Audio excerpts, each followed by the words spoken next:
Okay, so what is an objective of today session. आज का जो लक्ष्य है वो इस प्रश्न के जो आपके सामने स्क्रीन में इसके बारे में ब्लूप्रिंट तैयार करना।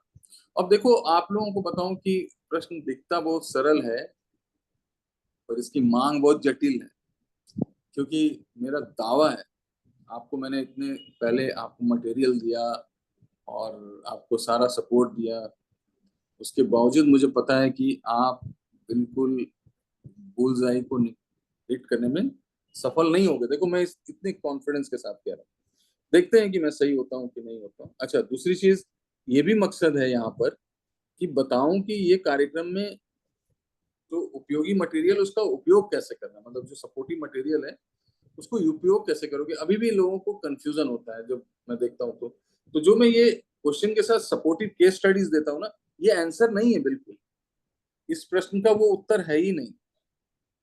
वो इस प्रश्न का आपके विचारों के लिए, उसको पुख्ता करने के लिए एग्जाम्पल और डेटा है और कुछ नहीं है वो।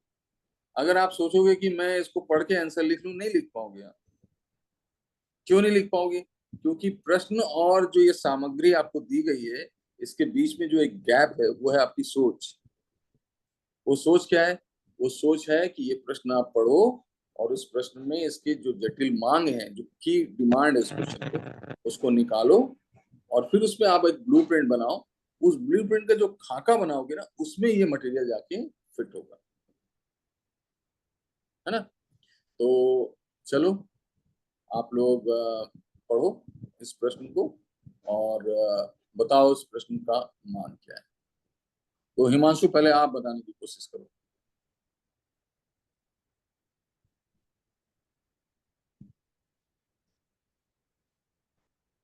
हिमांशु के पास मेरी बात पहुंची? हिमांशु, हाँ हिमांशु बताइए।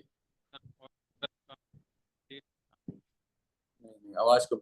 चलो आप टेक्स्ट कर दो, फिर लिख लेना, आप मैसेज कर दो एक लाइन में कि क्या डिमांड, कीवर्ड क्या है इसका ना।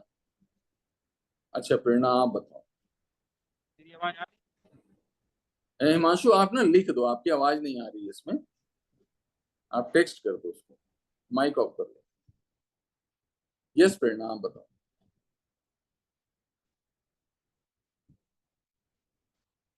तो प्रेरणा आपका क्या मत? हाँ प्रेरणा। सर एक मिनट में सर एक सेकंड रीड करना चाहती हूँ अच्छे से फिर ठीक ठीक, से एक आप बार। तब तक उदय से मैं बात कर लेता हूँ। उदय, आप बताओ।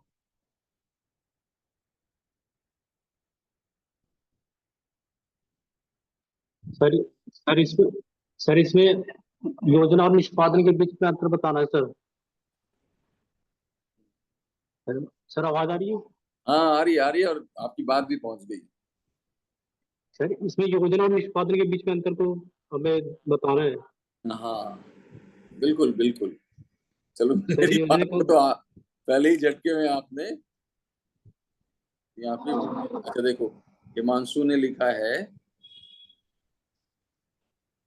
हिमांशु का, सर स्मार्ट सिटी और अमृत सिटी के बारे में पहले बताना है। बिल्कुल नहीं, ये स्मार्ट सिटी मिशन और अमृत का तो प्रश्न ही नहीं है। हाँ, ये देखो, स्मार्ट सिटी और अमृत का प्रश्न, अगर अगर आपने स्मार्ट सिटी बताया और अमृत के बारे में बताया तो आपका आंसर भटक जाएगा। आपको स्टार्ट ही करना है कि इसके जो उद्देश्य है, उद्देश्य है ना। अच्छा, उद्देश्य में भी क्या है, उन्होंने प्रश्न ये स्पष्ट किया। अच्छा अभी और देखते हैं अभी, क्योंकि पूरे हद तक नहीं आया है। हाँ यस प्रेरणा, आप बताओ। सर इसमें स्मार्ट सिटी मिशन को जो हम शहरों मतलब शहरी स्थापना में मतलब बनाने के लिए हम जो यूज कर रहे हैं सिटीज का, मतलब ये हाँ प्रोग्राम्स का, तो उसकी योजना और निष्पादन का अंतर बताना है। हाँ, ओके, ये हुआ एक पार्ट। अब मैं आपको बताता हूँ ना, जब मैं आपको बताऊंगा तो देखो आप बताना। अच्छा, मेरी बातों से आप दवाओं में हाँ मत बोलना, मेरी बातों को लेके आप मेरे को बताना कि अच्छा सर यहाँ पे मेरा विचार थोड़ा सा अलग गया। ये तो सही है कि इस प्रश्न का जो मुख्य उद्देश्य है योजना निष्पादन निष्पादन के अंतर का क्रिटिकल मूल्यांकन करना, ना इवैल्यूएशन करना, ये तो सही है, पर किस संदर्भ में? वो संदर्भ क्या है? वो संदर्भ है एकीकृत परिणामों की कमी है। एक्सीलेंट, ब्रिलियंट, यही तो मैं चाहता हूँ, एकीकृत। ये इसी तरह से देखो, ये इसलिए मैं बोला ये आपको टॉपिक नोट्स के सपोर्ट में नहीं मिलेगा, ये आपको खुद सोचना पड़ेगा। तो इसमें क्या है कि स्मार्ट सिटी मिशन है ना, और प्लस अमृत। तो ये दोनों के जो ऑब्जेक्टिव्स हैं, इन ऑब्जेक्टिव्स में ठीक है, एकीकरण में क्यों फेल हो रहा है। तो हमें ये जब सवाल स्टार्ट होगा ना, तो यहाँ तक कि हम बताएं कि स्मार्ट सिटी क्या है और अमृत क्या है। हमें बताना है कि देखो, टिकाऊ शहर और लचीले शहर का मतलब क्या होता है, और इनके जो भाव हैं उनके एकीकरण के लिए क्या आयाम हैं, हमको ये बताना होगा इंट्रोडक्शन में। और फिर एक एक करके हम बताना स्टार्ट करेंगे कि क्यों इनकी योजनाएं निष्पादन में ये एकीकरण विफल हो रहा है बार बार, यस सर। है ना।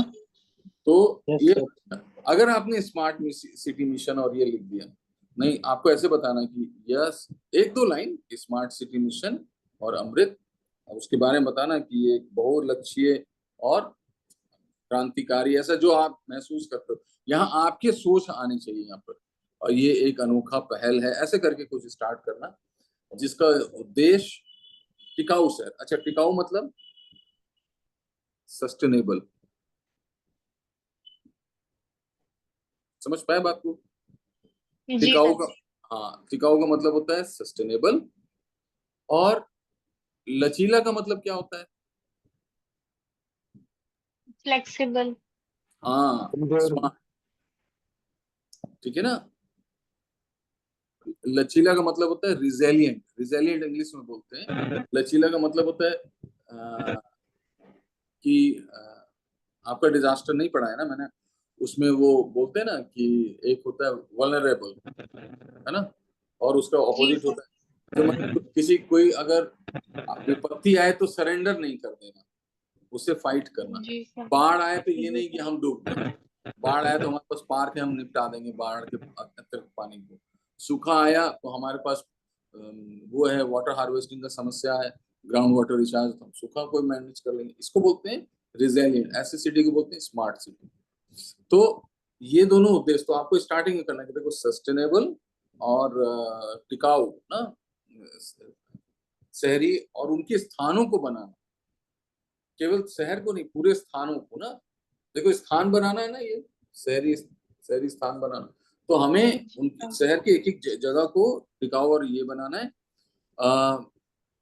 पर जमीनी हकीकत में इन दोनों जो मिशन है, उनके जो प्रभाव है उनको एकीकृत, मतलब उसको इंटीग्रेट करने के लिए, लचीला यहाँ कोमल नहीं होता उदय, या अगर आप पढ़ोगे ना, लचीला का मतलब फ्लेक्सिबल, जो इन्होंने बताया अभी, लचीला का मतलब जो एथलीट होते हैं वो देखो उनकी बॉडी कैसी लचीली रहती है, फ्लेक्सिबल जी। रहती है, तो वो कमजोर नहीं, तो और भी स्ट्रांग होते हैं ना? तो यहाँ पर लचीला और भी दूसरा मतलब है, यहाँ पे लचीला का मतलब होता है कि जिसके अंदर रिजेलिएंट है, जो हर किसी, सरकमस्टांस में मतलब रहे वही। हाँ, फाइट करके वापस नॉर्मल कंडीशन अटेंड कर ले, उसको बोलते हैं लचीला, है ना। तो यहाँ पे आप इसके जो इसको एग्जीक्यूट कर रहे हैं उसमें गैप क्या क्या है, तो ये प्रश्न अभी समझ पाए आप लोग? जी सर। तो क्या जी इस सर।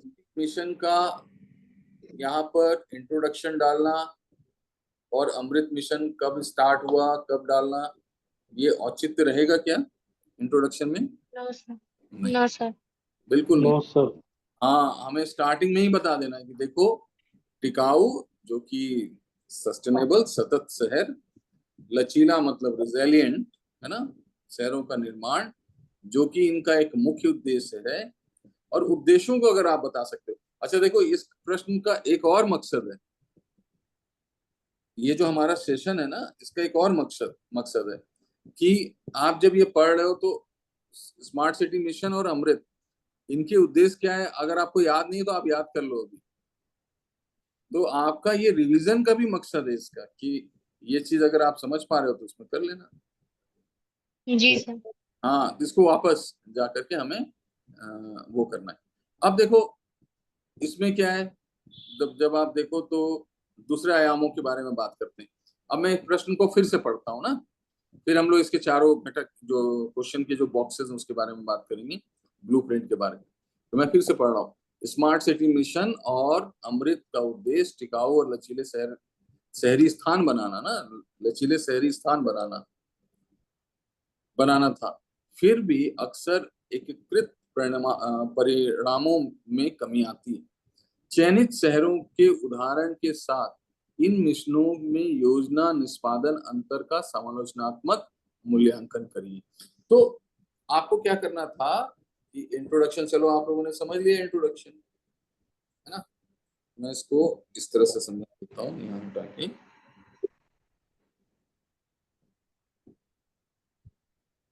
तो इस प्रश्न में आपको क्या करना है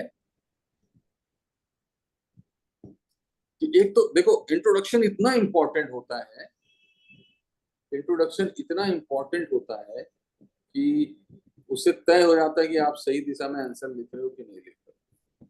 तो अभी 250 वर्ड है तो 6 बॉक्स, और ये 7th बॉक्स हो गया है ना, 7th यहाँ पे हो गया, ये 7th बॉक्स। तो आप 6 या 8 बॉक्सेस में अपने आंसर को लिख सकते हो।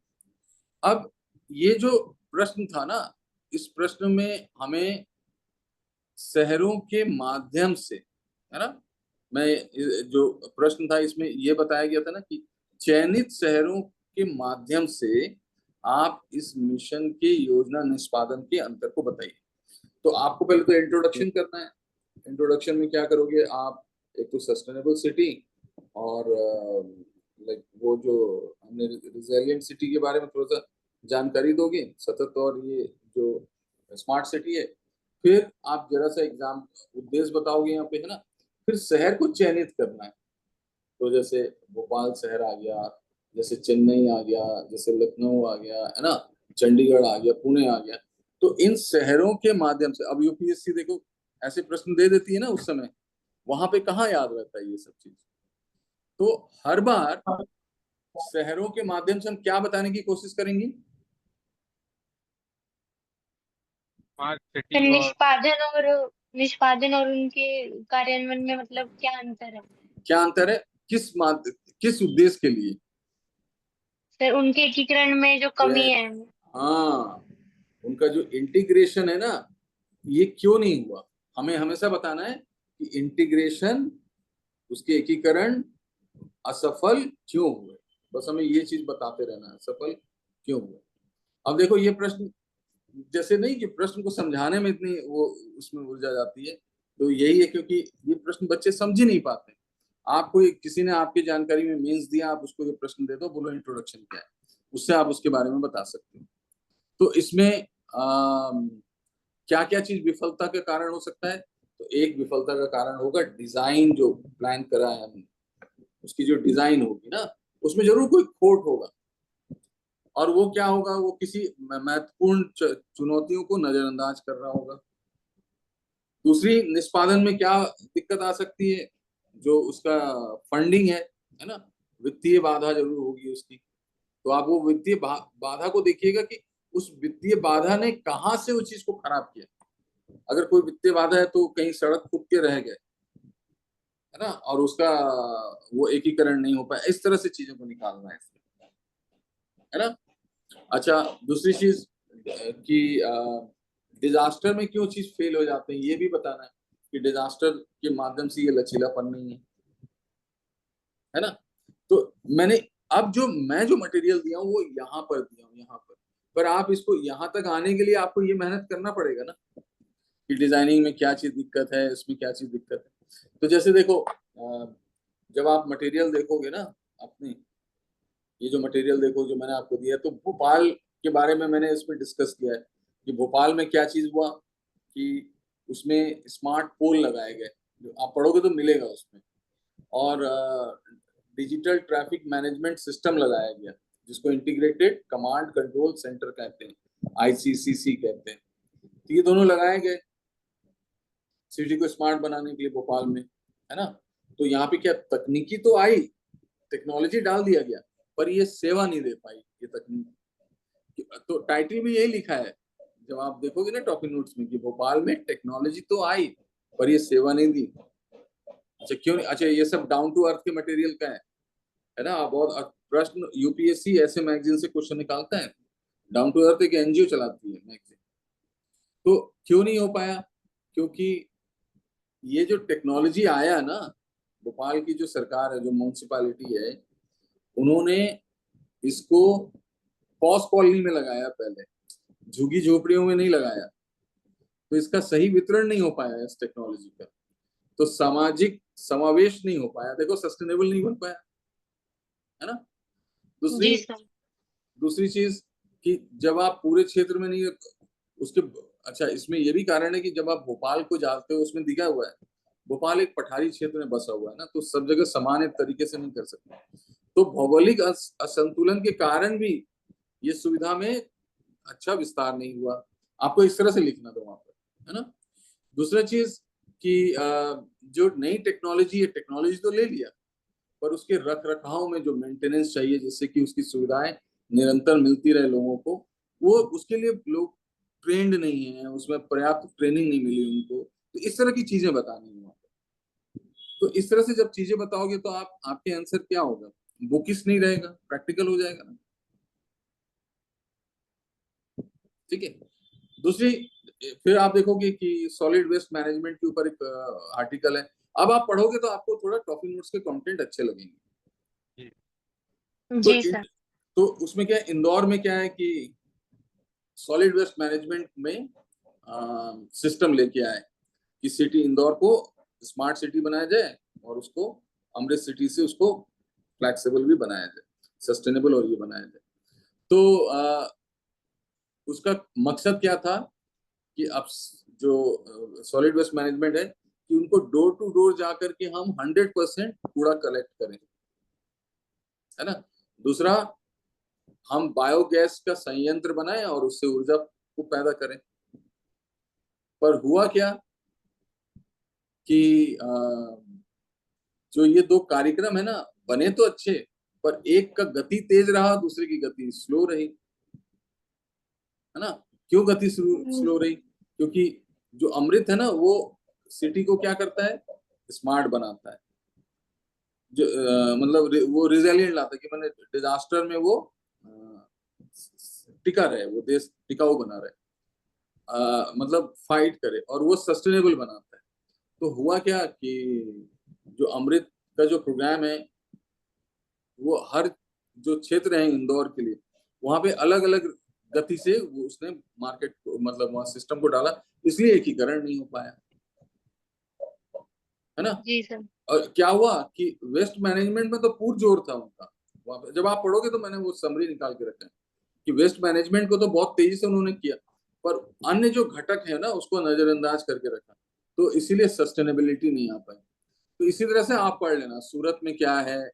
सूरत का जो सबसे प्रॉब्लम है क्या होता है, सूरत तो तटीय क्षेत्र का शहर है, तो पानी सब तो समुद्र में जाएंगे ना उसके, सूरत में जी सर। जो भी उसके ड्रेनेज है वो सब समुद्र में जाएगा। तो सामान्य दिनों में तो चलो अच्छा है, पर जब ज्वार भाटा में ज्वार आ गया तो सर पानी समुद्र तल ऊपर उठ गया ना, तो पानी अब तो जाएगा नहीं, अब तो सब अंदर वापस आ जाएंगे ना। तो इसमें क्या है कि वहां पे जल निकासी के लिए एक सिस्टम बनाया गया, जो गवर्नमेंट अपने पास ही रखी, उसमें समाज के लोगों को अब फैलाई नहीं, उसमें संवाद नहीं करी, इसलिए वो फेल हो गया। तो हमें इस तरह से चीज करनी है। तो जी सर। मेरे कहने का मतलब है कि चलो ये तो मैंने आपको समझा दिया। आ, अब पढ़ोगे ना तो आप थोड़ा सा क्षमता बढ़ेगी आपकी। जो यूपीएससी के लिए जो कंटेंट है ना, वो टॉपिक नोट्स का कंटेंट है। अब एनसीईआरटी नहीं सपोर्ट करेगा आपको इस उत्तर को लिखने के लिए। तो आप एक बार टॉपिक नोट्स को इसी आधार पर पढ़ना, एक रफ अटेम्प्ट लिखना, दोबारा फिर लिखेंगे हम। तो प्रेरणा आप समझ पा रहे हैं, इस उत्तर को लिखने के लिए 1-2 प्रयास चाहिए ना हमें। जी सर। जी सर। हाँ, जी सर। इसीलिए मैंने अभी बोला कि अभी आपकी कॉपी ना अभी लेवल 1 पे देखो, लैंग्वेज तो बहुत अच्छा है, जैसे हिमांशु का लैंग्वेज बहुत अच्छा है, पर हिमांशु के पास अभी बुनियादी बातों की कमी है, वो एनालिसिस नहीं कर पाएंगे। जैसे आप देखो, फ्लेक्सिबल का मतलब फ्लेक्सिबल ऐसे लोग समझ पाते हैं, उसकी हकीकत नहीं समझ पाते ऐसे। तो वो शुरुआत हम सबकी ऐसी रहेगी, मेरी भी ऐसी रहेगी, है ना। जी हाँ हाँ हिमांशु, समझ रहा हूँ आप कुछ बोल रहे हैं, मतलब मैं वो नहीं कहना चाह रहा, भावुक नहीं होना है। जी सर, मेरी आवाज आ रही है अब? हाँ आ रही है, आ रही है।